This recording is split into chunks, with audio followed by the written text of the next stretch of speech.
I was really impressed with like just how big it is. It's massive, isn't it?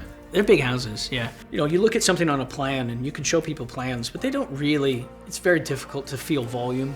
You know, when you're selling houses, people are like, oh, I want at least 3,000 square feet. Well, you don't know what 3,000 square feet really is. You don't know what that really feels like.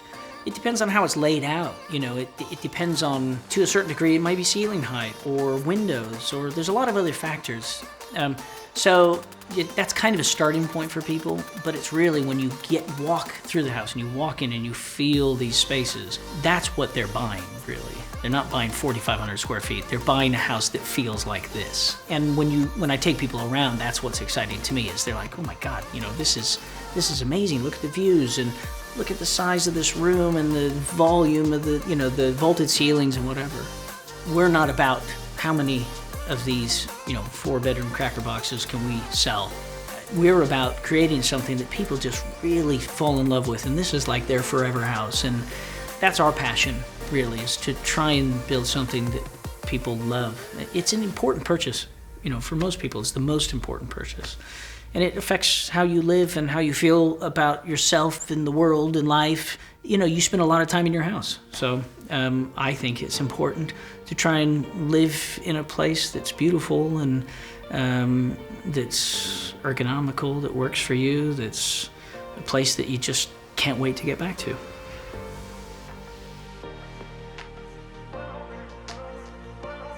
Hi, I'm Andrew McMillan, and I run a company called Church Farm, but I don't.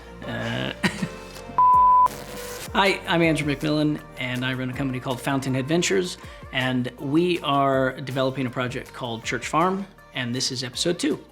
So about 5 months has passed, a little bit slower on site than we anticipated, but where we stand at the moment is the first house is going up. We have the Groundworks pretty much complete on a second unit, and a little bit further behind that is a third unit. There's been quite a few challenges, whether it's the weather, just the fact that this is a new project and new construction methods. So we're going to talk a little bit about what we've been doing with design, what we've been doing on site with Groundworks, what Clays has been doing to manufacture the SIPs panels, and then we'll probably round everything up at the end with what's going to happen in episode 3. We've switched all the construction around and got it to work everywhere else on all the other plots, but on that one it's still putting some weight back onto that beam. Was that the steel that was running down the middle there? It is, yeah, exactly that, yeah. Oh, it's not on the outside, No, it's the steel on the inside that's affecting the steel on the outside. So that steel now is going to run the opposite way. So it's running down there? Yeah, they're handing it the opposite way around now. You'll probably remember from the first film, we talked a little bit about the design, and that aspect of building in SIPs is more complicated than building with traditional methods. That's probably accounts for a considerable amount of that 5 months. Obviously, we've been doing things on site, and we have continued with the work, but until we could sign off on the drawings, we couldn't actually manufacture the SIPs panels. I think with this process, I think what's unusual is you design it twice. Actually, on the SIPs, you design it how you think you can design it. Then they go away and design it how they want to design it. Then you have to change it back to what you think you want it to be, and then rationalise it to get it back, and then coordinate it. So it's actually time-consuming wise. I think they're really good products, but the lead on them's a lot more than you first think, especially when you've got 1 or 2, it's not so bad, but when you've got 6 or 7, it's quite tricky in terms of the organisation, in terms of how they work. But I think the product, once it comes, it's good. But you've got to get everything right. Yeah. Perfect. That's done. the thing, the planning that goes into it to get the end result is very much hard work. But when you get that SIPs build, then it's definitely worthwhile. Now, building with SIPs doesn't always have to be complicated. If you're doing a fairly simple structure, it could be very simple. But in our case, we didn't want to compromise the design to make it easier to build. If you're in the business, or if you consider yourself a student of design, you'll see an element of a building and you'll think, well, gosh, why did they do that? Because it doesn't look very neat, or maybe they could have designed that out so that you didn't see that and it looked, slicker, basically. But that takes time and money, and it's not always the easiest thing to do. But that's essentially what we've been trying to do. We're trying to build not complicated houses, but to the average person, they don't look complicated, but there's a lot of things happening on the inside. So what's the bit that's the issue then? If it looks like it's already worked out that we're going to come up through there. It's the majority of it is getting the ductwork from there, coming here against the joists. Yeah. Because all the joists run that way. So I think going from memory, you can only have the ductwork, they've got to be twice the diameter separation. Yeah.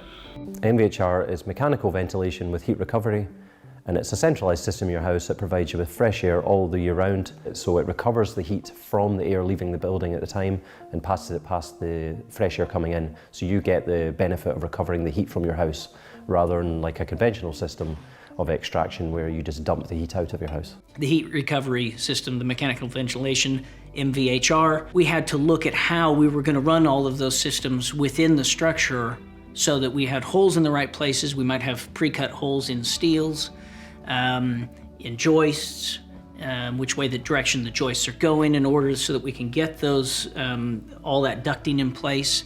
So that's another thing, another aspect of design that 15 years ago, you really didn't even have to consider, even 10 years ago.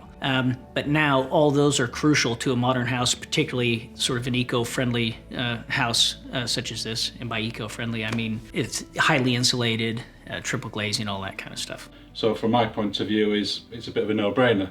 If you're building a leaky house, you don't need an MVHR system. But if you're building airtight, not necessarily a passive house, which obviously there is a requirement for it, but if you're just building a good energy efficient building, then why not fit it? So it's not just the engineers, not just the designers, but then you've got the window manufacturer.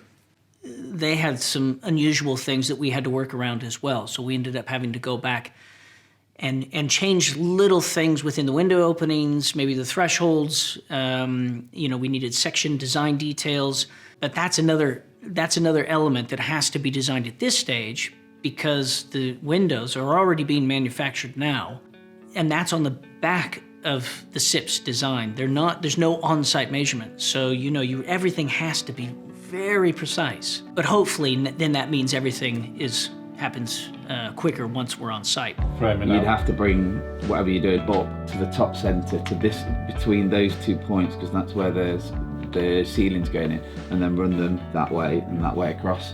I think some people might have given up in terms of giving that much attention to the design stage, but as most people will tell you, that is absolutely crucial to get right, because you'll only be kicking yourself in a year's time when you didn't spend a little bit extra time making sure that something looked right or worked right, because it's very hard to correct afterwards. So there's so many different people involved in the design aspect of it. As an example, car charging points. Well, pretty much every house that's going to be built from now on is going to need a car charging point. That affects your electrical loading for each house.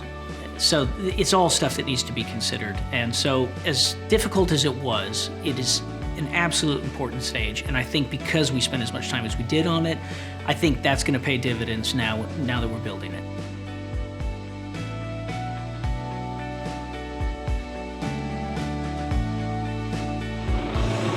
So we're actually looking at maybe doing it slightly different on the next one. We didn't need a lot of the steel that's in this. The engineer didn't require it, but the company that is doing the formwork said that they were used to doing it in this way. So we let them do it in this way. It really only needed these upright steels to join the footings to the dwarf wall. What it meant was that we dug it, but then you have to wait for them to basically install all the steel. And in the meantime, you can get walls collapsing because of the water. It fills with water. That water combined with the soil turns to a sludge. So they were actually having to remove a lot of that by hand yesterday. So we may look at actually for Unit 9, which is here, is digging it out and pretty much pouring it straight away. And then what they'll do is they'll drill these bars into the concrete rather than casting them in the concrete initially, which is what the engineer had specified. So this is a really crucial stage for the SIPs. That's where you've got all these lines crisscrossing all over the place and making sure that all this upright steel is in the right place. So basically they'll pour this, they'll then set up the formwork to do these dwarf walls, and it's those that the SIPs will sit on. Now we're doing this because we're going to have about 6 inches or 150 mil of exposed concrete that's going to be on view, and that's the look that we wanted. It'd be far easier for somebody else who was looking at doing a SIP's house. They could pour the foundations in a normal manner. They could build everything up in block or a concrete common or something that they prefer the look of, even brick, and then build off of that. Now that would be far, far easier than what we're doing. But it's because we just want that exposed concrete look, which you wouldn't get with concrete common or block or anything like that. Where you have to cast everything and you're forming all of this, it has to be bang on, because there's no, it's very unforgiving because you're pouring it all at once. You know, you can't sort of, you know, with a block wall, you could be like, oh crap, that's out, so take that down and let's just reline that or whatever. You can't do that with what we're doing.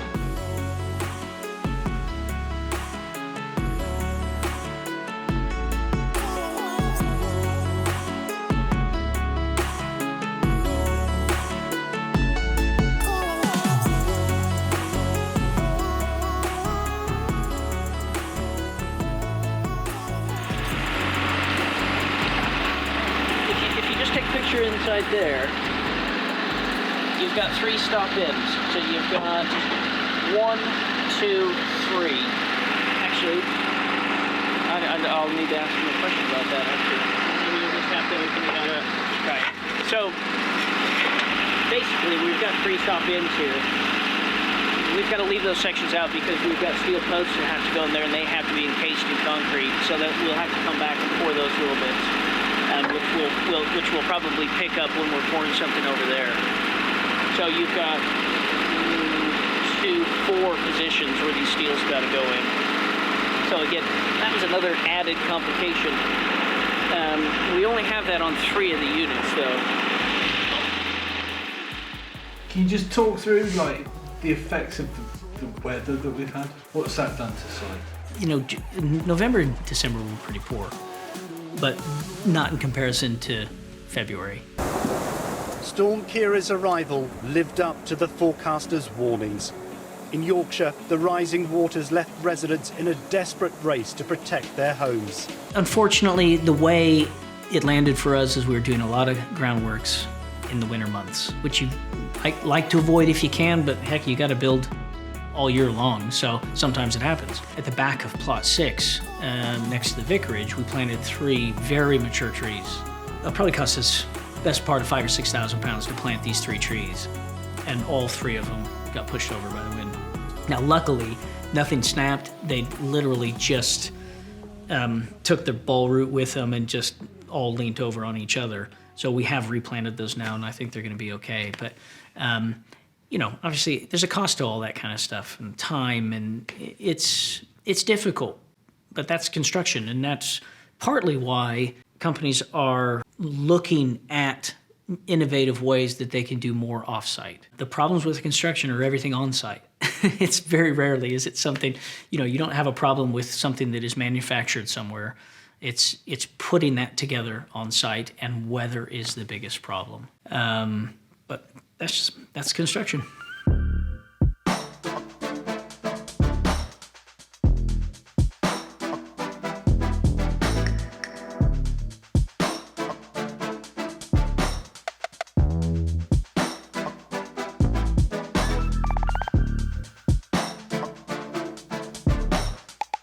This is probably the most complicated one on site because it's got 2 levels in this last section because it's back over the old silage pit, which got filled in. So of course you have to take the footings right down to the made ground. So yeah, that's a complicated little thing that they're having to prepare. So anyway, over here then, SIPs is supposed to come on Monday. And what we've got to do in the next 3.5 days is, you can kind of see the steels there in the background because it's a little bit, well, not something, I guess it's more than what they would typically deal with. They're supposed to do that on Monday, but it's too windy. It's a bit too windy today. because it's really tall and doesn't have any lateral bracing. They'll have to put some temporary bracing in, but most of the bracing is formed with the SIPs, with the glue lams in the rafter beams and that sort of stuff. So unfortunately, that's after the steel goes up. We've then got to form around the 4 steel posts and fill that, which they may do that on Friday, but that would then preclude us from finishing that one little section, which is to fill it up with hardcore crush and run, sand it up, so they've got a level surface to work from. If I just touch on one aspect of the Groundworks, which is once they're bolted in place to the footings and they're concreted in, and the rest of the structure is put in place, there are purlins, there are glue lams that run in between the 2 steel frames. So there's one steel frame here and one here, and then you have these glue lams that attach the 2. Once all that's in place, everything is super strong. But you've got to put it up, and it has to be strong enough to stay up while you're doing that.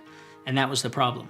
So we ended up having to go back, and they designed some bracing that had to go in temporarily, which was another couple of £1,000 for something that ultimately, once it's all constructed, we could just take it out again. We'll probably leave it in there, because on one side at least, because it's not affecting anything. The other thing was that the first time it went in, it didn't quite go in the right place. And again, you know, we might be talking 5 mil here, maybe as much as 20 mil in certain places, but we also hadn't designed in a way to make those small adjustments. And so for the next time, we have learned we're actually going to cut out bigger holes in the plate to go over the bolts, which will then allow us to shim the frames in any direction, probably by up to 20 mil. So what we had to do this time was we had this fantastic guy who came, and he came and cut holes around the plates. And then it's amazing how you can move a big steel structure without a crane, but with just a crowbar. But he was able to kind of move everything in place and managed to set it up exactly how we needed it, plumb, straight, parallel, you know, all the dimensions working out.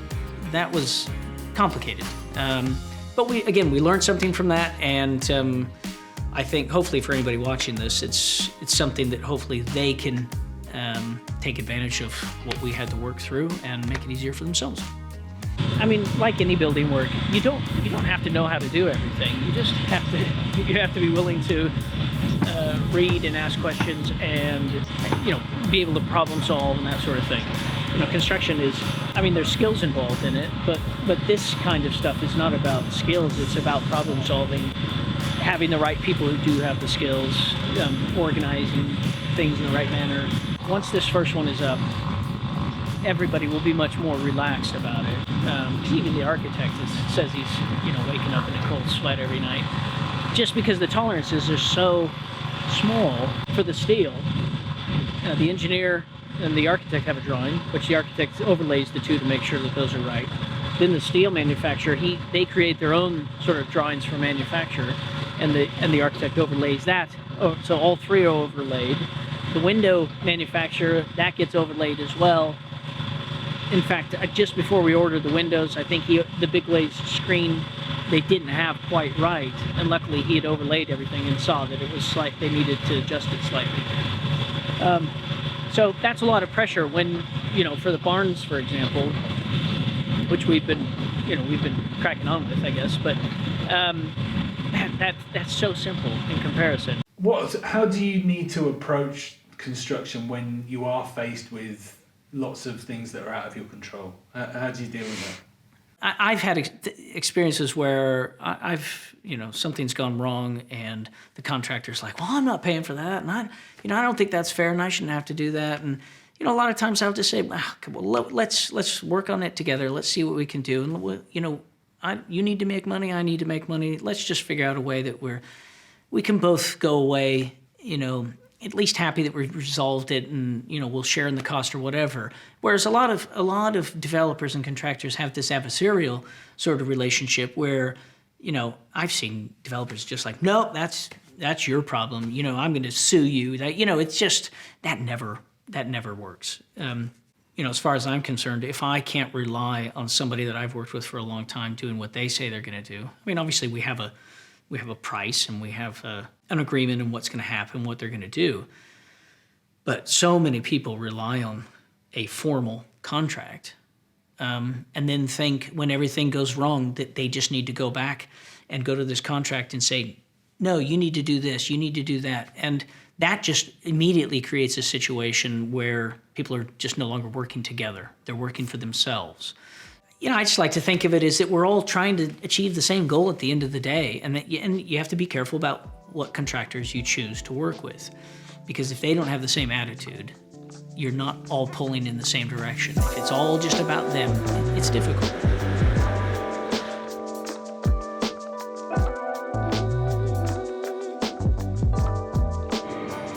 We are here at SIPs at Clay's. They're going to be manufacturing Plot 7, which is the first one to go up on site at Church Farm. And we're here at their manufacturing facility, which is in Skipton. And we're going to see how it's all made. So let's go have a look. The third thing we were going to talk about is the manufacturing of the SIPs panels.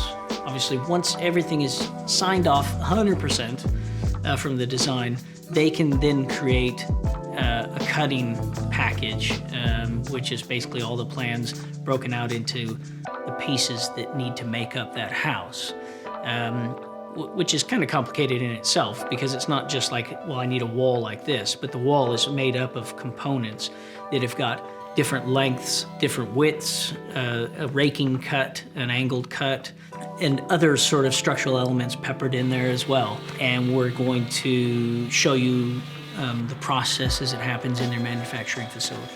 So these are the cutting drawings you were telling me about that you produce? Yeah. So from the 3D CAD model upstairs, it spits out these, just simply panel drawings. Right. So every single panel then has its unique reference number, and it becomes a big Lego kit. But the key is obviously getting it right upstairs, bringing it down here, and then the lads are just cutting to all these dimensions that you see here. Well, as you can see, they've got a fantastic operation. Ian Clay runs a really tight ship over there, and I gotta say, I'm super impressed walking around, seeing how they manufacture this stuff. They've got their processes down, which I think is the huge benefit in manufacturing something off-site. It means you have so much control over what you're doing and the accuracy, transport, and everything else. And they do just an amazing job of it. We're very lucky to have found them to partner with, and hopefully they're patient with us, and it's our first time, and they know that we're learning as we go, and it's something that they know like the back of their hand. So I'm just hoping that we can continue to improve and make it easier for them as well. This is unusual because these are 140 stud walls, internal stud walls. Normally we're using those are yours as well, actually. That's usually we just use a normal 89mm stud, but there's obviously some serious loading to use a thicker a wall panel. Yeah. So the fourth thing that we were just going to touch on was really what we're going to do next in the third episode. And I can't promise that it's not going to be a few months, but hopefully not as long as it took to go through the design process and all that. So once the structure's in place, the scaffolding stays in place because we need to do the roof. The roof we're doing with in conjunction with a company called Katnick. They've developed a material, a standing seam material of their own with Tata Steel that we're really excited about. It's an easy to install product. They're going to come up and train our guys, and that's really exciting. That should be happening within the next 6 weeks.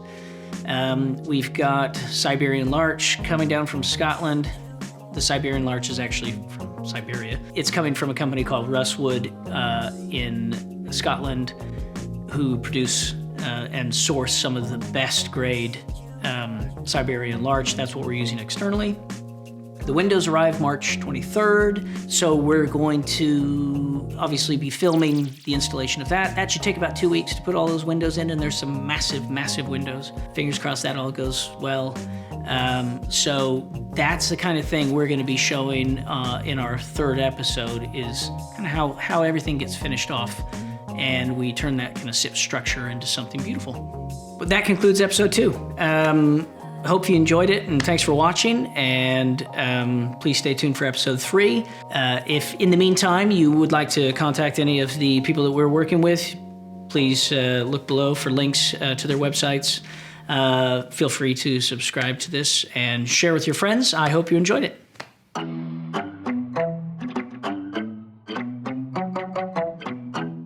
You can also contact some of our contractors that we're working with if it's something that you would like to pursue yourself.